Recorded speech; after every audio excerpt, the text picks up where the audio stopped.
That is not my mommy's. What is this trash? Your mommy is lambing, right? There. Sometimes when you get told that you do everything wrong enough times, you start to actually believe it. Go see mom. Uh-oh.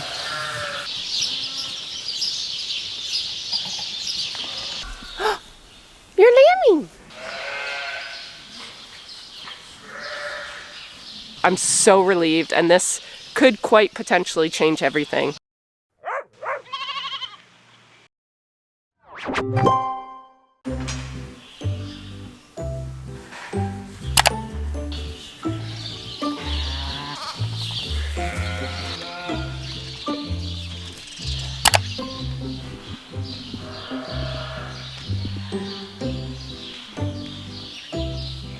Good morning, Mommy.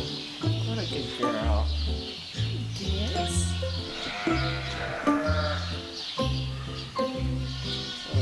Stop looking any other way. You know what? 4 a.m.'s not too bad when there's only one that's lambed. It's when there's like, I don't know, 5 that have lambed and there's 12 lambs running around. That's when it gets kind of dicey. This is perfect.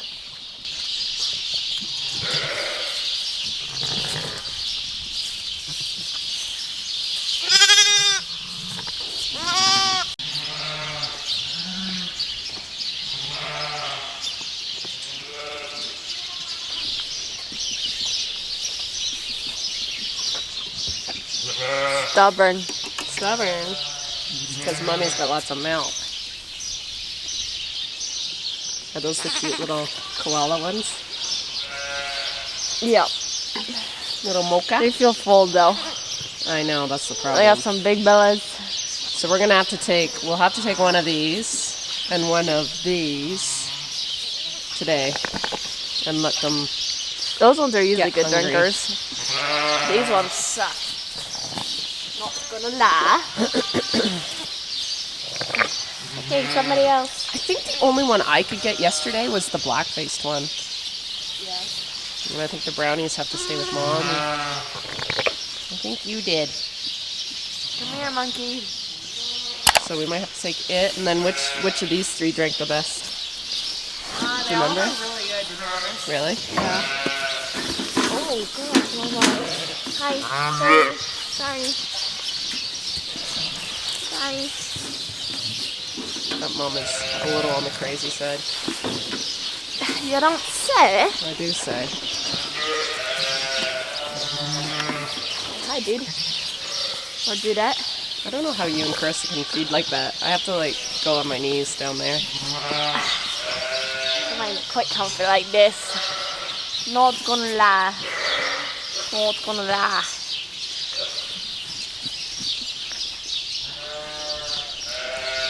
So that is not my mommy's.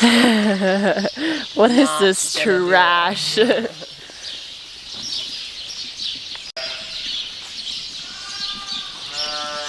Seems to be the problem.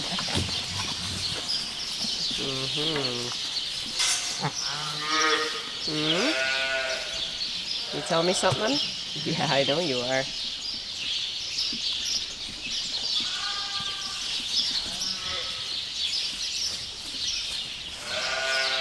Have a little some.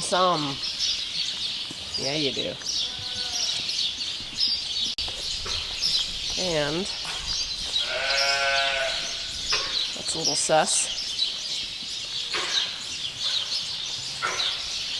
Just chilling, chewing her cud. Nothing to see here. I could be wrong, but I swear that's Betty, the one that was my blind ewe last year. I feel like that's her with those stubby little ears and her little black marks around her eyes. Betty? Is that you? I think it is. I bet my viewers know more than I do. Is that Betty? You guys let me know. Well, shall we do this? Ooh, I'm almost out. Glycol. It's really bad if you're almost out of glycol on a size that big. Calcium. For the calcium, I'm just going to do it sub-Q along her, kind of her back, where there's a little bit of skin that I can lift and make like a tent.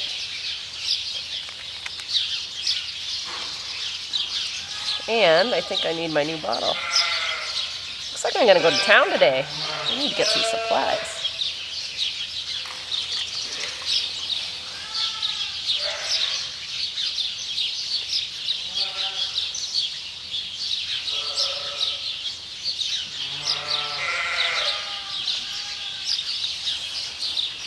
I was happy to see the vet did a little bit of calcium in her vein, like IV, and she also did some, just like me, along her back, so made me feel like I was actually doing it right, which is nice. Sometimes when you get told that you do everything wrong enough times, you start to actually believe it. So a day when a vet comes and says, no, we watch your stuff and you're doing just fine, and I'm like, please let me know if I'm not. I'd rather hear it from a vet.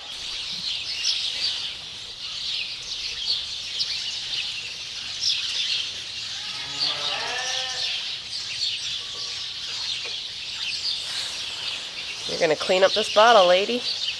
Done. Hi, Daddy. Oh, it is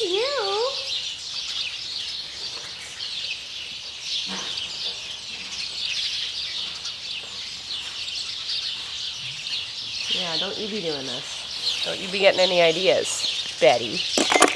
All right.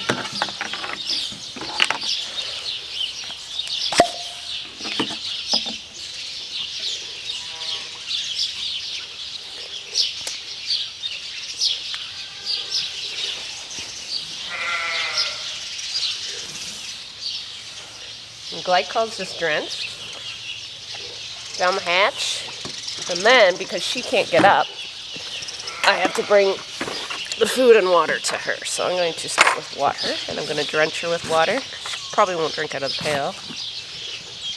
You good? Wrong tube? You good? You're mad. Mad's good. Means your brain's working. Yeah, means your brain is working.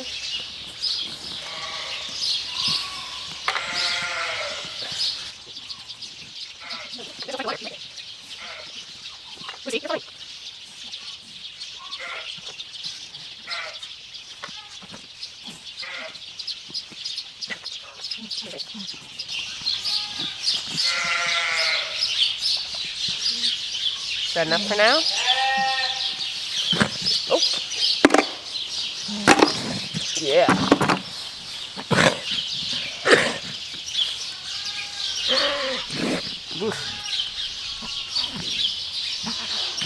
She looks a little brighter today, which is good. I mean, she's still not happy, but we're doing all we can. What do we got here? Did you do it? You sure did. Twinning.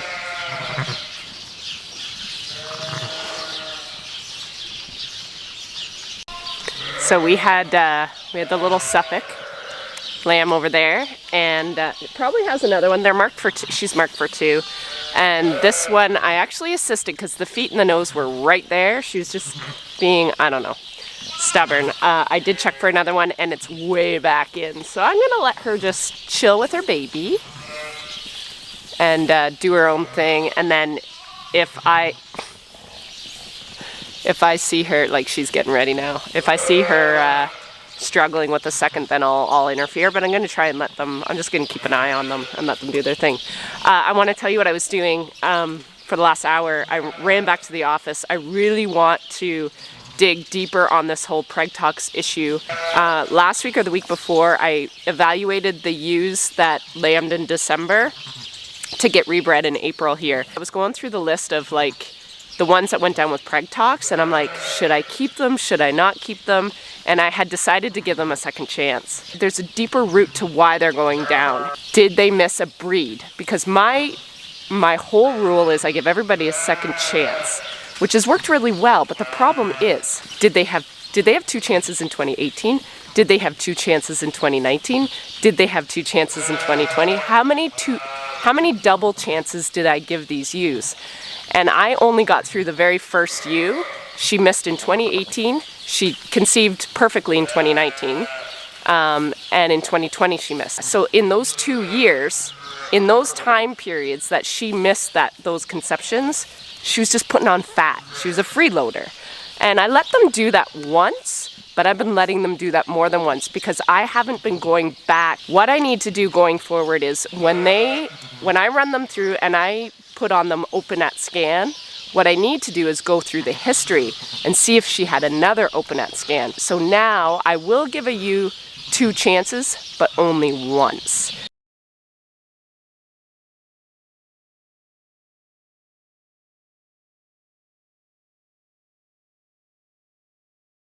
But the other thing I'm going to do is, if they are open at scan, I'm going to have a real deep look at her conditioning. If she is already overweight, I think I'm going to make the call to maybe ship.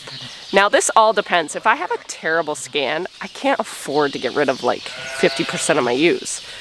So it'll be just one of those real deep, dark, deep, hard evaluations. That evaluation that I did a couple weeks ago, I have to take longer doing them. So yeah, data has literally, that Gallagher system or whatever you use for data has drawn me a roadmap. It's starting to kind of put a puzzle together that I've been really struggling with.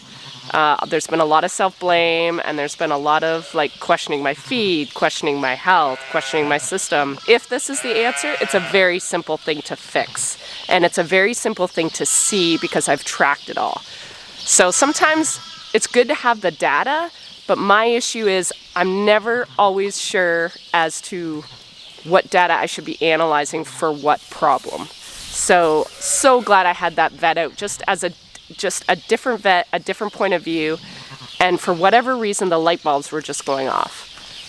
So it's nice sometimes just to get a different set of eyes and a different opinion, even though it was the same opinion, but she said it a different way, if that makes sense. I'm so relieved, and this could quite potentially change everything. I would love to come on here in a year and say, guys, it's been a year and I've had no preg tox. That is my goal. My goal for 2020 was to keep lambs alive. My goal for 2021 is to get rid of preg tox and keep these ewes alive. That is my goal. And honestly, in the long run, they're going to be more productive and these lambs will stay alive because the mums are more qualified to do their job. Anyway, I thought I'd share that. I'm so relieved, to be honest. Even if it's my fault, I'm just so relieved to know that it is.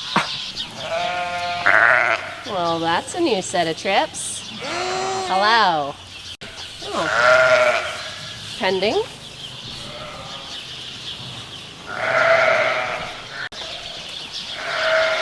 Hey, little guy, your mommy is lambing, right? There.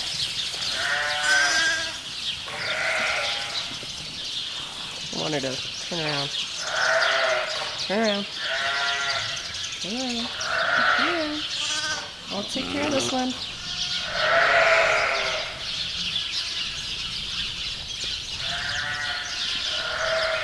Turn around.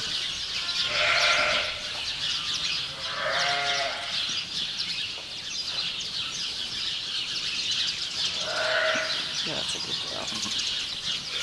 Good girl.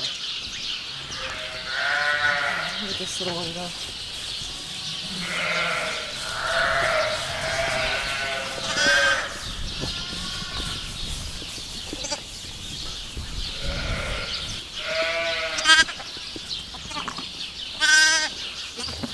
Why are you following me? Don't follow me. Go see your mom. Don't follow me. I'm going to get your cab. Go see mom. Uh-oh. Uh-oh.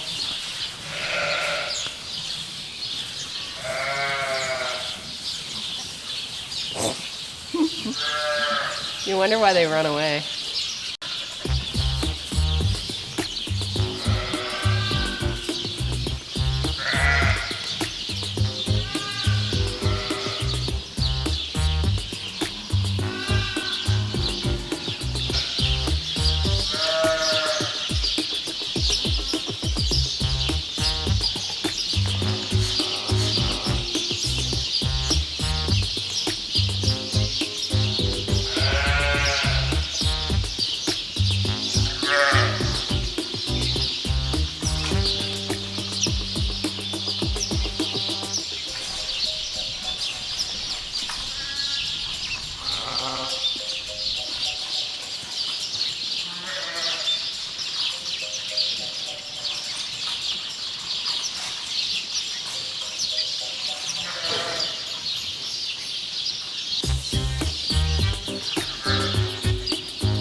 so cute.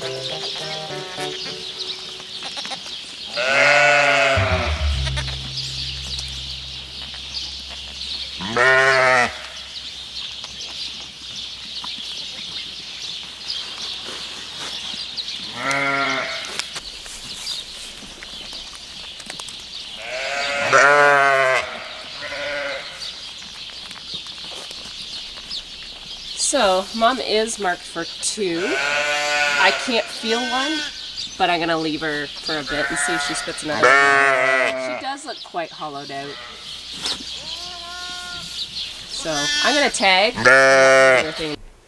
We are in the office. I just finished tagging up lamb, so I'm all caught up, and I thought I'd just come and show you all the chicken scratches that I've been doing and how this has completely blown my mind. A couple weeks ago I wrote down any ewes that I had wrote either in the past, like since I've been keeping records in the past, or just recently any ewes that had gone down with preg tox. But what I found very interesting is the ones that I have in my barn right now. I believe I have 7, and 5 out of those 7 have been repeat breeders at least once in their lifetime with me. What actually got me down this path was in December I had 3 ewe lambs go down with it. So ewe lambs that were having their first lamb. And when I talked to the vet, she said, well, is there a chance they're a bit older? Like, what group did you take those ewe lambs out of? I'm like, they were my March born lamb. They missed in January. I didn't want to rebreed them in April because I had too many ewes in that group. So I held them back yet again. So they were bred in January. I skipped the April group. I never did try to breed them in April. And I went and bred them in July with cedars, and they all caught. So I was like, yes, they all caught. That's awesome. Feeling pretty good about it. But 3 of them went down with preg tox for their first lambs. They would have been getting a flush ration when they're really quite young to get them bred up for that January breed. I brought them back down, but I don't think I brought them to a dry ration. I think I kept them on flush for quite a bit because they were ewe lambs. I wanted them to keep growing. And then I think I put them on a ewe lamb diet, which is it's just a little bit less energy than flush, but more than dry. So they were on that ewe lamb ration, which really they should have been on a dry ration because they're not a ewe lamb because they were over a year old by that point. Hi, camera. You totally wrecked my flow.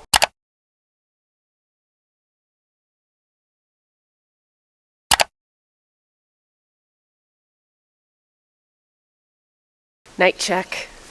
And we've had a lot of triplets today, so I just wanted to do kind of a count. I'm coming. You're lambing. You got someone lambing too. Okay. This is the one this afternoon. I pulled the one out, and she, sure enough, about an hour later, she kicked out another one. She had 3. 1, 2, 3. She had 3. 1, 2, 3.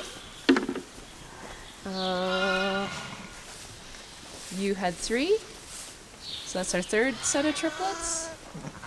And I think you're just twins, right? Yeah, you're just twins. So yeah, 3 sets of triplets today.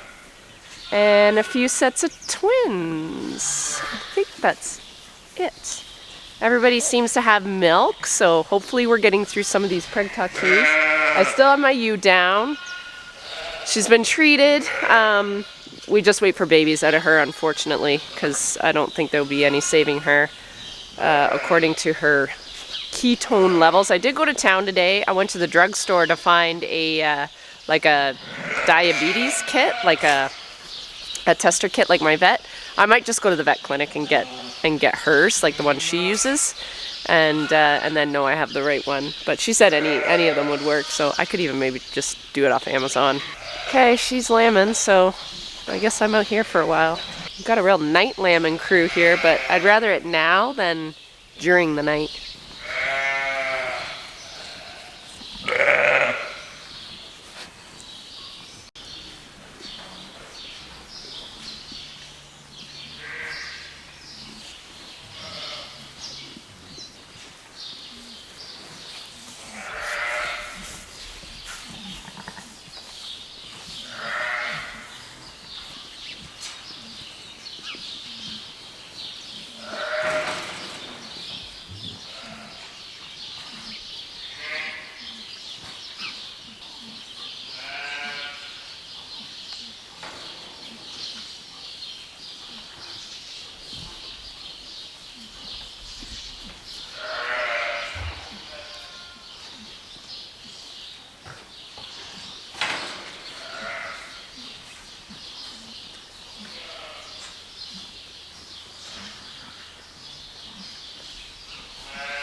That was amazing.